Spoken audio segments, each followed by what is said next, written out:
Hello प्यारे साथियों, कैसे हैं आप सभी। स्वागत है आप सभी का आपके अपने चैनल स्टडी जॉन प्लेटफॉर्म पर। आज मैं जो हमारा हमने जो पिछली क्लास की थी उसमें हमने अव्यय पढ़ा था, अव्यय के बारे में जाना था और अव्यय के भेदों के बारे में जाना था कि इसके भेद कौन कौन से होते हैं। हमने उन सभी भेदों में से यानी कि क्रिया विशेषण, संबंध बोधक, समुच्चय बोधक, विस्मयादि बोधक और निपात, ये जितने भेद अव्यय के हैं इनमें से हमने क्रिया विशेषण के बारे में विस्तार से चर्चा की थी। आज हम इसके अन्य भेदों को देखेंगे, अव्यय के अन्य भेदों को पढ़ेंगे, जैसे कि संबंध बोधक, समुच्चय बोधक, विस्मयादि बोधक और निपात। इनको आज हम पढ़ेंगे।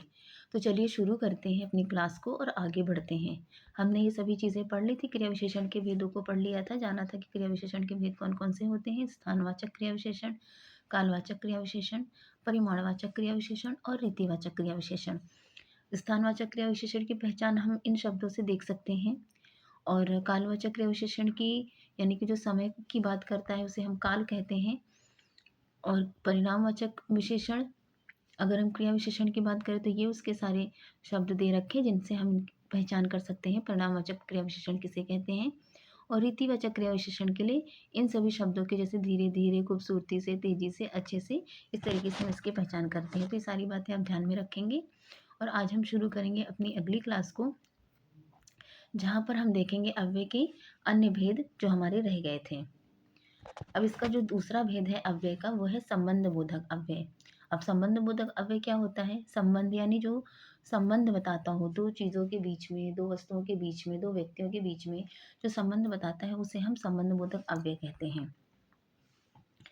परिभाषा देखेंगे, जिन अव्यय शब्दों के द्वारा वाक्यों में संज्ञा या सर्वनाम का संबंध दूसरे शब्दों के साथ प्रकट होता है उन्हें संबंध बोधक अव्यय कहते हैं। जैसे तुम्हारी कलम रमेश के पास है, घर के सामने बड़ा चबूतरा है। अब इन दोनों वाक्यों में पास और सामने यानी कि पास और सामने ये क्या है? ये अव्यय हैं, संबंध बोधक अव्यय। शब्द के द्वारा संज्ञा और सर्वनाम के संबंध का ज्ञान हो रहा है। अब इन दोनों जो है वाक्यों में संबंध तो पास और सामने बता रहे हैं, परंतु इसमें संज्ञा क्या है या सर्वनाम क्या है? तो तुम्हारी क्या है? सर्वनाम। और घर क्या है? संज्ञा। यानी कि संज्ञा और सर्वनाम शब्दों का ज्ञान हो रहा है, जिसके बारे में ये क्या बता रहे हैं? संबंध बता रहे हैं। इसीलिए इसे हम संबंध बोधक अव्यय कहेंगे। इसके अन्य उदाहरण देखेंगे, जैसे कि बिना, परे, द्वारा, और, तक, सहित, प्रतिकूल, निकट, मध्य, बगैर, मात्र, लायक, बाहर, निकट, अलावा आदि। ये सभी क्या हैं? संबंध बोधक अव्यय के उदाहरण हैं, जिसे आप ध्यान में रखेंगे। अगला प्रकार देखेंगे हम, समुच्चय बोधक अव्यय। अब समुच्चय बोधक अव्यय क्या होता है? वे अव्यय जो दो या दो से अधिक शब्दों, वाक्यों अथवा वाक्यांशों अथवा वाक्यों को परस्पर जोड़ते हैं या पृथक करते हैं, उन्हें हम समुच्चय बोधक अव्यय कहते हैं। एक बार और हम परिभाषा देखेंगे, जो अव्यय दो या दो से अधिक शब्दों, वाक्यांशों अथवा वाक्यों को परस्पर जोड़ते हैं या पृथक करते हैं यानी कि अलग करते हैं, उन्हें समुच्चय बोधक अव्यय कहते हैं। जैसे रमा और गीता विद्यालय जाती है, मैं पढ़ता परंतु पुस्तक नहीं थी। अब इन दोनों वाक्यों में और दो शब्दों को तथा परंतु यानी कि और परंतु ये क्या कर रहे हैं? दो वाक्यांशों को समृद्ध कर रहे हैं यानी कि जोड़ने का काम कर रहे हैं। इसी कारण ये दोनों समुच्चय बोधक अव्यय कहलाएंगे। यानी कि दो शब्दों को जोड़ने का काम जो भी अव्यय करते हैं वो हमारे समुच्चय बोधक अव्यय होते हैं। समुच्चय बोधक के अन्य दो भेद को हम जानेंगे, कौन कौन से हैं? संयोजक अव्यय और विभाजक अव्यय। संयोजक अव्यय क्या होता है? जो संयोग करता है यानी कि जोड़ता है। विभाजक अव्यय क्या होता है? जो चीज़ों को यानी कि दो जो वस्तुओं को अलग करता है। ये भेदों को भी आप ध्यान में रखेंगे क्योंकि कभी कभी क्वेश्चंस पूछ लिए जाते हैं, तो आपको इन सभी चीज़ों को याद रखना है। इन भेदों के अतिरिक्त वाक्यांशों और वाक्यों को समृद्ध तथा पृथक करने वाले अवयवों का वर्गीकरण उनके उपभेदों से में किया जा सकता है। इस दृष्टि से भी इसके निम्न दो भेद मान्य हैं। इसके और दो भेद कौन से हैं जो पेपर में अक्सर पूछे जाते हैं? एक समानाधिकरण समुच्चय बोधक अव्यय, दूसरा है व्यधिकरण समुच्चय बोधक अव्यय। ठीक है, अभी जैसे हमने भी देखा पीछे दो पार्ट्स हमने पढ़े समुच्चय बोधक अव्यय के, संयोजक अव्यय और विभाजक अव्यय। तो इसके उदाहरण हम यहाँ पर देखेंगे। यदि, तथा, एवं, जो, फिर, यथा, पुनः और आदि, ये क्या है? संयोजक अव्यय। किंतु, परंतु, पर, वरना, बल्कि, अपितु, ये सब क्या है? विभाजक अव्यय। आपको ये चीज़ें ध्यान में रखनी है, ये सारे टर्म्स भी याद रखने हैं आपको। 1-2 बार 3 बार ये क्लास देखेंगी, या फिर आप कहीं लिख के रख लें, अपने किसी कोई नोटबुक बना लें जिसमें ये सारी टर्म्स लिख के रख लें। आप रोज़ सुबह एक बार देखें, या जब भी आपको टाइम हो एक बार इनको देखें, एक बार रिवाइज़ करें, तो आपको याद हो जाएंगे और आपको समझ में आएगा। वैसे तो इस चैप्टर्स से लेकर मैं क्वेश्चंस आंसर भी लेकर आऊँगी, जो हमारे पेपर में क्वेश्चंस पूछे जाते हैं, किस प्रकार से पूछे जाते हैं, उसके बारे में भी हम अपनी अगली क्लास में चर्चा करेंगे और जानेंगे कि क्वेश्चंस किस प्रकार बनते हैं। अब चौथा प्रकार कौन सा है? विस्मयादि बोधक अव्यय। जिन अवयव शब्दों के द्वारा हर्ष, शोक, घृणा, आश्चर्य, भय, ग्लानि, प्रशंसा, क्रोध आदि भावों की अभिव्यक्ति होती है, उन्हें हम विस्मयादि बोधक अव्यय कहते हैं। विस्मयादि बोधक अव्यय की सबसे बड़ी पहचान तो ये चिन्ह होता है। ये चिन्ह जहाँ आ जाए आप समझ जाइए कि ये विस्मयादि बोधक अव्यय है। जैसे कि हाय, यह तुमने क्या कर डाला? अरे, तुमने तो अनर्थ कर दिया। वाह, तुम तो छिपे हुए रुस्तम निकले। इस तरीके के इसके उदाहरण हैं। जैसे कि इसमें हाय, अरे, वाह अव्यय के क्रमशः घृणा और आश्चर्य का भाव व्यक्त हुआ है। इसके अन्य उदाहरण हैं जैसे कि आश्चर्य, हर्ष, शोक, लज्जा, ग्लानि आदि अनेक भाव विविध शब्दों के द्वारा व्यक्त किए जाते हैं। जैसे कि विस्मयादि बोधक में क्या होता है, जैसे कि कोई दुख का समाचार मिलता है तो हम ऐसे हाय करते हैं कि हाय ये क्या हो गया, या फिर जब हमारा रिजल्ट आ जाता है, हम पास हो जाते हैं अच्छे नंबरों से, तो हम उल्लास में मतलब बहुत हर्ष के साथ उछल कर बहुत मतलब वाह मेरा कितना अच्छा रिजल्ट आया, इस तरह हम बातें करते हैं। तो ये सभी क्या है? ये सभी विस्मयादि बोधक अव्यय हैं। अतः भाव के आधार पर विस्मयादि बोधक अव्यय के अनेक भेद हो सकते हैं, जैसे कि छी, धत, थू, ओह, आह, हा, ठीक, हाँ हाँ, आह, धन्य, धिक, अहो, हाय, ओ, हे राम, हाय हाय, आह, वाह, शाबाश, धिक्कार, हाय अल्लाह, हा ईश्वर आदि इस प्रकार के अव्यय शब्द हैं। अब हम देखेंगे निपात किसे कहते हैं। निपात क्या होता है?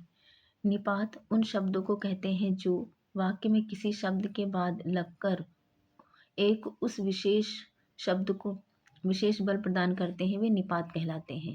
निपात अव्यय यानी कि जब हम कोई सेंटेंस कहते हैं तो उसमें जब हम किसी एक शब्द को लेकर, एक वर्ड को लेकर उस पर जोर देते हैं, मतलब बल देकर उस वर्ड का उपयोग करते हैं या फिर उसे बोलते हैं, उसे हम निपात कहते हैं। अब उदाहरण से हम समझेंगे। व्याकरण की दृष्टि से निपात उन शब्दों को कहते हैं जो वाक्य में किसी शब्दों के बाद लगकर उस एक शब्द को विशेष बल प्रदान किया जाता है या फिर बल प्रदान करते हैं। ये निपात अव्यय होते हैं। इन निपातों को अवधारणा मूलक शब्द की संज्ञा भी दी जाती है, जैसे कि आज खेल में भारत ही जीतेगा। अब हम यहाँ पर क्या कर रहे हैं, ही जो हमारा शब्द आया है इस पे हम बल लगाकर बोल रहे हैं, जैसे कि आज खेल में भारत ही जीतेगा। रोहित भी मेरे साथ मनाली जाएगा, यानी कि रोहित भी, हम क्या कर रहे हैं यहाँ पे बल लगा रहे हैं। सवेरा होने तक कोई बाहर नहीं जाएगा। अब तक शब्द पर बल लग रहा है यानी कि जोर लग रहा है। सवेरा होने तक कोई बाहर नहीं जाएगा। सोहन मात्र 2 रुपए के लिए लड़ पड़ा। मात्र यहाँ पर बल लग रहा है। राम जी कल ही लंका जाएंगे। इस प्रकार क्या है, ये हमारी निपात की पहचान है। जब शब्दों में ही, भी, तक, मात्र, ही इस तरीके के शब्द आ जाए, यानी कि जब हम कोई सेंटेंस या किसी वाक्य का उच्चारण कर रहे हैं, उन उच्चारणों में इस प्रकार का बलपूर्वक कोई वर्ड आ जाए जिस पे हमें बल लगाकर बोल रहे हैं, हमें उसका उच्चारण करना पड़ रहा है, तो वो क्या हो जाता है, हमारा निपात हो जाता है। उपयुक्त वाक्यों में आए अव्यय ही, भी, तक, मात्र क्या है, निपात है। निपात के मूलतः 9 भेद होते हैं जो निम्नलिखित हैं। इन भेदों को भी आप याद रखेंगे क्योंकि देखिए पेपर अब कोई इजी आता नहीं है। किसी भी एग्ज़ाम में जब कोई टीचिंग का एग्ज़ाम होता है या फिर जहाँ भी हिंदी, जिस भी पेपर में हिंदी सब्जेक्ट पूछा जाता है, वहाँ पर अब कॉम्पिटिशन को देखते हुए क्वेश्चंस में बहुत परिवर्तन हो रहे हैं और जो है कहीं से भी क्वेश्चन पूछा जा रहा है, यानी कि कोई भी चैप्टर है तो उसका कोई भी कोना हमें नहीं छोड़ना है। तो अब हम जानेंगे कि निपात के कौन-कौन से भेद होते हैं। मूलतः इसके 9 भेद बताए गए हैं। तो सबसे पहले है तुलनात्मक भेद, जहाँ पर तुलना होती है, जैसे कि सा। यह निपात वाक्यों में उन स्थानों में प्रयोग में लाए जाते हैं जहाँ किसी से तुलना करने का बोध कराया जाता है। जैसे तुम सा दुनिया में कोई नहीं, बीरबल सा बुद्धिमान कोई दरबार में नहीं था, पुस्तक सा कोई सच्चा साथी नहीं, हर महिला को मनु सा बनना चाहिए, तुम सा धोखेबाज पूरे संसार में नहीं। तो सा वर्ड जो है ये क्या कर रहा है, ये तुलना कर रहा है, तुलनात्मक जो है निपात है। दूसरा है प्रश्नवाचक। प्रश्नवाचक में क्या, कैसे, क्यों, इस तरीके की जो है वाक्यों का प्रयोग किया जाता है। जैसे कि निपात वाक्यों को प्रश्नवाचक बना देते हैं। निपात क्या करते हैं, वाक्यों को प्रश्नवाचक बना देते हैं।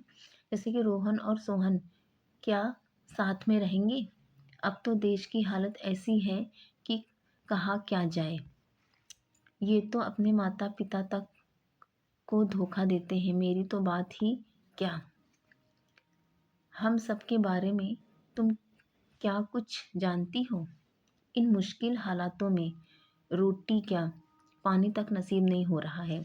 अब यहाँ पर जो क्या शब्द आया है, सब ये क्या है, एक प्रकार का प्रश्नवाचक शब्द, ये जो पूरे सेंटेंस को है प्रश्नवाचक वाक्य बना रहा है। तो इस प्रकार प्रश्नवाचक निपात हम क्या, क्यों, कैसे, इस तरीके के शब्दों से इसकी पहचान कर सकते हैं। आगे देखेंगे अगला इसका हम उदाहरण।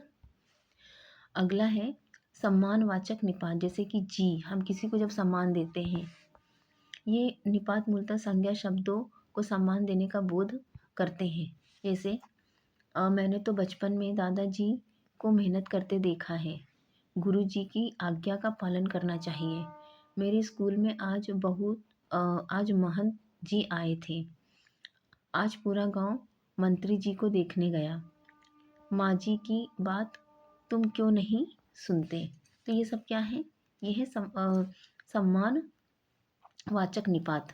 यहाँ पर सम्मान दिया जा रहा है। सम्मानवाचक निपात में जैसे जी, आपको याद रखना है, सम्मानवाचक निपात में जी शब्द आता है।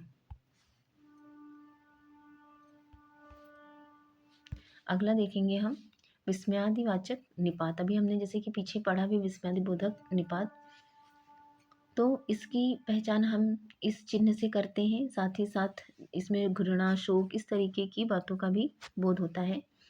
अब जैसे कि यहाँ पर क्या एक उदाहरण दे रखा है, ये निपात वाक्यों में इसमें होने का बोध कराते हैं। जैसे क्या रोहित दुनिया में नहीं रहा, क्या रीता बीमार है, क्या तुम कक्षा में अव्वल आ गए, क्या शांति घर पर नहीं है, क्या मुझे तो विश्वास ही नहीं हो रहा। तो यहाँ पर क्या हो रहा है, क्या वर्ड जब हम बोल रहे हैं क्या, तो एक तरीके का जोर लग रहा है, यानी कि बल लग रहा है, और एक जो है बात हमें प्रकट कर रहा है। निषेधवाचक निपात अब हम देखेंगे निषेध, यानी कि जिसमें मत, ना, इस तरीके के वर्ड आए हों। निपात का प्रयोग निषेध करने हेतु किया जाता है। जैसे तुम वहाँ कभी मत जाना, गांव की चौपाल में मत जाया करो, किसी को बुरा मत बोलो, रोहित बारिश में मत भीगो वरना बीमार पड़ जाओगे, कितना भी जंगल डरावना हो तुम डरना मत। ये सब क्या है, ये हमारे निपात हैं।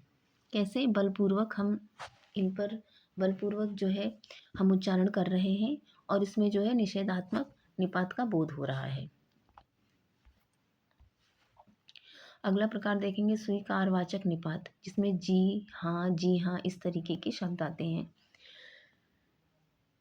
इन निपातों का प्रयोग वाक्यों में स्वीकारात्मक बोध करने हेतु किया जाता है, जैसे जी मैं अभी आया, हाँ मैं भी जरूर जीतूंगा, जी हाँ, हाँ जी रोहित ने तो इतने ही रुपए मुझे दिए थे, जी हाँ मैं दिल्ली गया था, हाँ मुझे भी सच बोलने वाले लोग पसंद हैं। तो ये सब क्या है? स्वीकारात्मक निपात या फिर स्वीकारवाचक निपात हम इनको कहेंगे, जिसकी पहचान जी हाँ, हाँ जी इस तरीके से हम करते हैं। अगला प्रकार है अवधारणा बोधक निपात। अवधारणा बोधक में ठीक, लगभग, करीब। मैं तो अपने घर के करीब आ गया, जितना तुमने कहा लगभग मुझे ठीक ही लगा। हमें अपने गुरु के करीब रहना चाहिए। ट्रेन आते आते लगभग दोपहर हो जाएगी। तो ये सभी क्या हैं? ये सभी निपात हैं, जहाँ पर हम बलपूर्वक उच्चारण कर रहे हैं। और ये निपात का 7वां प्रकार है अवधारणावाचक निपात, जिसकी पहचान हम ठीक, लगभग और करीब से इस तरीके के वर्ड शब्दों से करते हैं, जिसे आपको ध्यान में रखना है, लिख लेना है कहीं ना कहीं। नकारात्मक निपात, जैसे हमने निषेधात्मक पढ़ा जिसमें मत था, अब यहाँ पर नहीं, ये भी इसका एक प्रकार है। इन निपातों का प्रयोग नकारात्मक बोध करने के लिए होता है, जैसे मुझसे तो और तुम्हारी हालत देखी नहीं जाती, आज ट्रेन नहीं आएगी, मैं जानता हूँ आज बाजार बंद नहीं है, सफलता हर बार नहीं मिलती, मैं अधिक घूमना फिरना पसंद नहीं करता। ये सभी क्या है? हमारे निपात हैं, नकारात्मक निपात। 9वां प्रकार है बलवाचक निपात। तक, भी, पर, मात्र, तो आदि। ये सभी क्या है? बलपूर्वक हम यहाँ पर बात कर रहे हैं, तो इनमें क्या हो रहा है? बलपूर्वक निपात।